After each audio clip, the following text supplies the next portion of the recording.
مریض کیوں اتنا زیادہ کمپلین کرتے ہیں کہ ہمیں نیند نہیں آتی، ہم بے خوابی کا شکار ہیں، ایون دوائی کے استعمال کے باوجود بھی؟ یہ ٹائم ہوتا ہے نیند کے آنے کا، یہ سونے کا.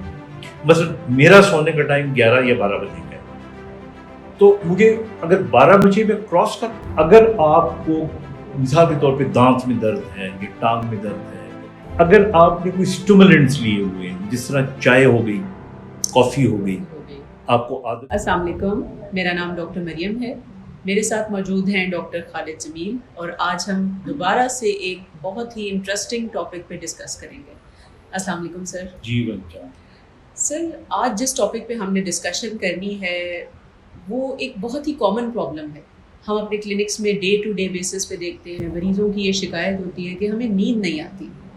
اب دیکھا جائے تو ایک شخص جو دن بھر کام کرتا ہے اس کے بعد تو وہ تھک کے سو جاتا ہے. تو یہ پرابلم اتنا کامن کیوں ہوتا جا رہا ہے؟ مریض کیوں اتنا زیادہ کمپلین کرتے ہیں کہ ہمیں نیند نہیں آتی، ہم بے خوابی کا شکار ہیں، ایون دوائی کے استعمال کے باوجود بھی نیند نہیں آتی؟ تو سر پلیز. بالکل یہ تو آپ کی پریکٹس میں بھی بہت زیادہ ہے اور میری پریکٹس میں بھی زیادہ ہے. دیکھیے، نیند نہ آنا ایک بیماری بھی ہے اور ایک کیفیت بھی ہے. سب سے پہلے تو میں آپ کو یہ بتاتا چلوں کہ جو ایک عام آدمی ہوتا ہے اس کی نیند تقریباً 8 گھنٹے ہونی چاہیے نوجوانی میں، اور عمر کے ساتھ آہستہ آہستہ یہ کم ہوتی چلی جاتی ہے، اور بڑھاپے میں جا کے کم سے کم 6 گھنٹے تک ضرور ہونی چاہیے. ایک تو یہ ضرور سونا چاہیے، ضرور. بالکل.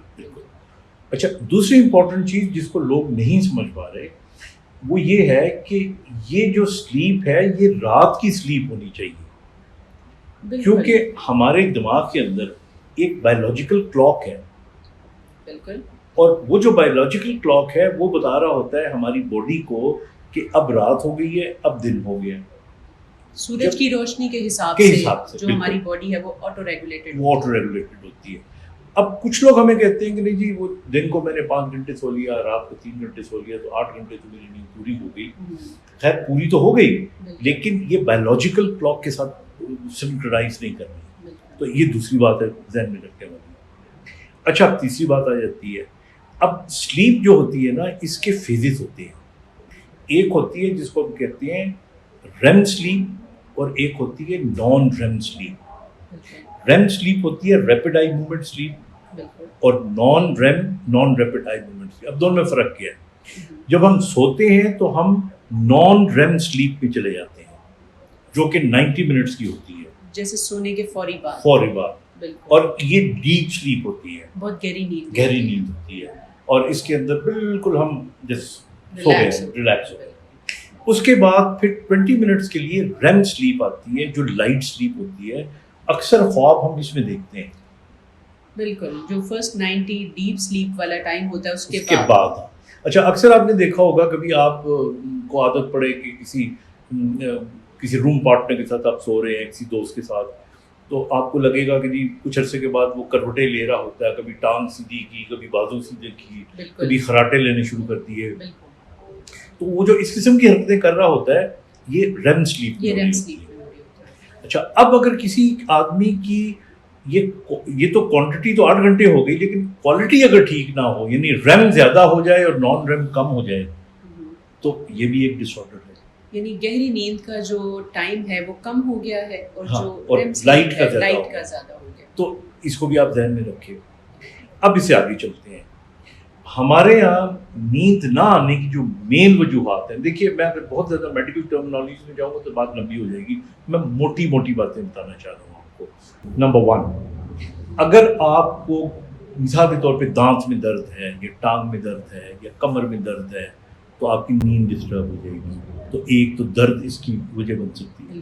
کسی بھی قسم کا درد ہے یا تکلیف ہے تو it is a common. Number 2، اگر آپ نے کوئی اسٹیمولنٹس لیے ہوئے ہیں جس طرح چائے ہو گئی، کافی ہو گئی، آپ کو عادت بھی نہیں ہے، اور آپ نے یہ پی لیا، رات کو 1 کپ چائے پی لیا، تو یہ اگین آپ ڈسٹرب کر دے گی. اور کئی لوگ جو ہوتے ہیں کہ وہ خواہ مہمانوں کے پاس گئے اور چائے پی لی، and that would lead to smoking ہو گئی، وغیرہ وغیرہ وغیرہ. اچھا، پھر آگے چلتے ہیں. ہمارے یہاں ایک جو میں نے کہا تھا بایولوجیکل کلاک، یہ ٹائم ہوتا ہے نیند کے آنے کا، یہ سونے کا.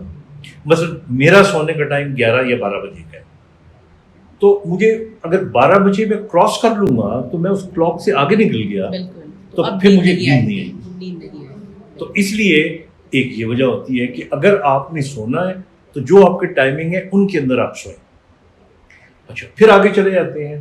کچھ چیزیں ایسی ہوتی ہیں ہمارے کمرے کی جو بڑی امپورٹنٹ ہیں. مثلا کچھ لوگوں کو لائٹ میں نیند نہیں آتی, چاہے 0 کا بلب بھی کیوں نہ جل رہا ہو, تو اس کو بجھا کے رکھنا چاہیے. کچھ لوگوں کے ٹی وی چلتا ہے, اچھا کچھ ایسے ہیں جو ٹی وی کی آواز سنے تو نیند آ جاتی ہے ان کو, اور کئیوں چلا کے سوتے ہیں. تو یہ آپ کی ہیبٹس میں آ جاتا ہے. تو اس چیز کا آپ کو خیال رکھنا چاہیے. پھر اس کے بعد میں آپ کو ایک بات بتاتا چلوں کہ جو سب سے امپورٹنٹ چیز ہوتی ہے وہ ہوتی ہے اسٹریس, جو کہ آج کل بہت بڑھ چکا ہے. اگر آپ ٹینشن لیں گے, اگر آپ کو اسٹریس زیادہ ہوگا تو اس سے ہماری باڈی میں کورٹیسول سیکریٹ ہوتا ہے. تو جب وہ سیکریٹ ہوتا ہے تو اس کی وجہ سے باڈی جو ہوتی ہے نا وہ تھوڑی سی تیش میں آ جاتی ہے, ہائپر ایکٹیو ہو جاتی ہے. وہ جب ہائپر ایکٹیو ہوتی ہے تو ٹینشن میں نیند نہ آنے کی مین وجہ یہ ہوتی ہے. اور دوسری اس کی وجہ یہ ہوتی ہے کہ پھر آپ کے دماغ میں خیالات گھوم رہے ہوتے ہیں, اور جب وہ گردش کر رہے ہوتے ہیں تو دین ڈائیورٹ ہو جاتی ہے ٹینشن. اس کے علاوہ بھی بہت سی کنڈیشنز ہیں جن میں کچھ بیماریاں بھی شامل ہیں. ایک کچھ لوگ ایسے ہوتے ہیں جن کو ریئر بیماری ہے, ریسٹلیس لیگ سنڈروم ہوتا ہے. بالکل ریئر ہے لیکن ہے. مطلب ان کو جب وہ دن بھر ٹھیک رہتے ہیں لیکن رات کو جب سوتے ہیں تو ٹانگوں میں, پنجابی میں کہتے ہیں اچبی ہوتی ہے, یا ان کو عجیب سی فیلنگ ہوتی ہے. اسی طرح کچھ لوگوں کو سلیپ ایپنیا ہوتا ہے, یعنی ان کا سانس رک جاتا ہے. تو یہ 2-3 کنڈیشن ایسی ہیں جن کے لیے تو آپ کو ڈاکٹر کے پاس جانا چاہیے. اب ساری گفتگو کو اگر ہم لپیٹیں تو 3 باتیں ہمارے سامنے آتی ہیں. پہلی بات تو یہ سامنے آتی ہے کہ آپ اپنے بایولوجیکل کلاک کے مطابق سوئیں. اگر آپ سوئیں گے تو نیند آٹومیٹکلی آپ کی ٹھیک ہو جائے گی. نمبر 2, کچھ ایکسرسائز آپ سونے سے فوراً پہلے نہیں, لیکن سونے سے 2-3 گھنٹے پہلے, 4 گھنٹے پہلے اگر آپ کر لیں گے تو آپ کی باڈی تھوڑی ایگزاسٹ ہوگی, تو آپ کو نیند اچھی آ جائے گی. تیسری بات جو کہ بہت مشکل بات ہے, کسی کو یہ کہنا کہ آپ ٹینشن نہ لیں, انگزائٹی نہ لیں, لیکن ایک چیز میں آپ کو ضرور کہہ دوں گا کہ دماغ ہمارا ہے, ہمیں کنٹرول بھی کر رہا ہے اور ہم دماغ کو کنٹرول بھی کر سکتے ہیں. گڈ ایکسرسائز, گڈ فوڈ, اور ہاں زیادہ مرچی والی چیزیں جو ہے نا وہ کھا کے نہ سوئیں, کیونکہ اس سے ایسیڈیٹی ہوتی ہے, ریفلکس ہوتا ہے, اور اس سے بھی آپ کی نیند خراب ہوتی ہے. تھینک یو ویری مچ سر, آپ نے بہت مفید معلومات دی کہ ہم ایک اچھی اور پرسکون نیند کیسے لے سکتے ہیں. Thank you for being